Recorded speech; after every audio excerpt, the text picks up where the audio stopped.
The first time I fly out of the country, I use Guinea airport. And nothing no day with official and they not pass me at the airport day. But tell me why 3 years later I have another trip and guess where I go? Guinea.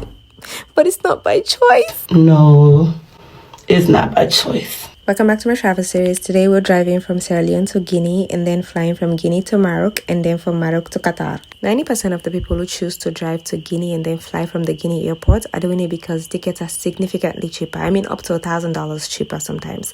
But you know that $1,000 way they save, you pay for in discomfort and stress and headache. Because one thing the Guinea officials know how to do is stress you. But I'm going to talk about the stress later. Let's talk about my trip to Guinea. We have family in Guinea, so I've been there many times. But most of the time where they go, let's come. So I usually leave here around 9-ish a.m. But for the first time I left at the crack of dawn because I have a taxi driver who is very reliable and in the left free turn by 6 a.m. ish. So I had to leave home by 5. I went with my brother and my mom.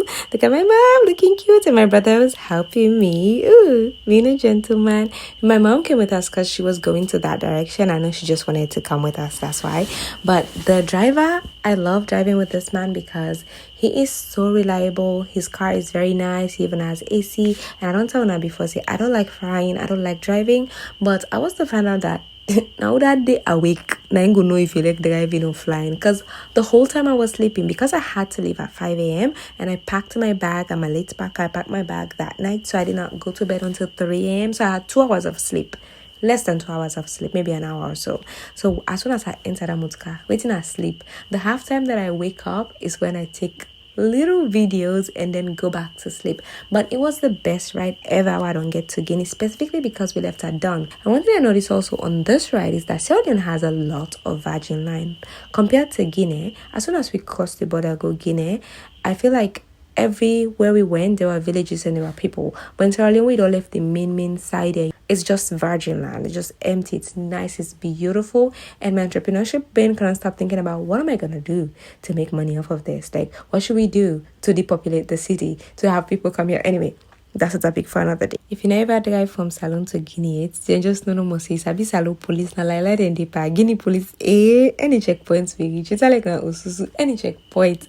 I felt so bad for the driver. I felt like by the time we reach Guinea, all the money we pay for transport, you don't give them people there. But I took the front seat, which was very comfortable. That's why I was also able to sleep. That's what I always do when I travel to Guinea, because usually if you take back, then they camp on a day, and if you take front, sometimes it's 2 of you that are supposed to sit there. So I prefer to pay for the 1 extra seat, so just I can have extra leg room and relax. Like, you know, I'm not gonna save that $1,000 there and not to use $10 for extra comfort. No. Around midday, we reached Pamalap, which is considered the crossover from Guinea to Sierra Leone. We reached Pamalap. I was looking for travel clothes. I don't know why I do this all the time. I travel without having travel clothes and hope to find it in Guinea. But alhamdulillah, I saw a boutique that had one that did not have a lot of prints. That was my size. I just grabbed that one. And then my driver was so nice. He buy me food. Imagine, he buy me rice and beef. I was like, this guy is so nice. I'm so happy I drove with him. After we had our break, we had like bathroom break, I had food and prayed, and we were off again to go to the main city in Guinea, because this is just the border crossing, by the way. The drive from the border crossing to the main city in Guinea is so long because Guinea big past Salone. Far away. Check the map, you will see how big Guinea is. So the drive was longer. I was going to my auntie's house. That's where I was gonna change and then get dressed for the airport.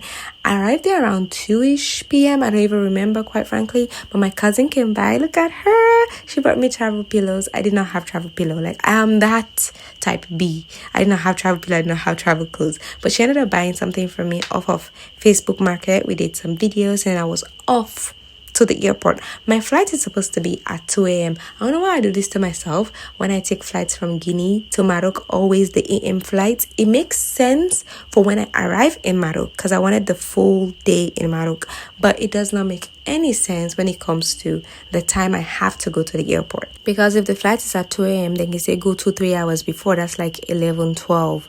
and it's just so uncomfortable having to go there and then having to stay out because you can't sleep because you have a flight now. You can't sleep so you don't miss your flight. So I went to the airport around 8 p.m. and the kind of stress why they tell you about Guinea airport. These people have never not stressed anybody I know. If you're going to Guinea airport, you're traveling to a country without a sticker visa, like visa with a stick na your passport, my dear, avoid it. I will explain later in another post, but avoid it. This time I had sticker visas, plural, but I had multiple tickets because I was going to different countries, and these people put me through so much headache that by the time I entered the plane, all that feel bad by the last day I fly, it came rushing back. But that's a story for another day. For now, let's just say alhamdulillah that I did not miss my flight this time and I'm actually getting on a plane. Okay, bye. Check out the next video. Assalamu alaikum.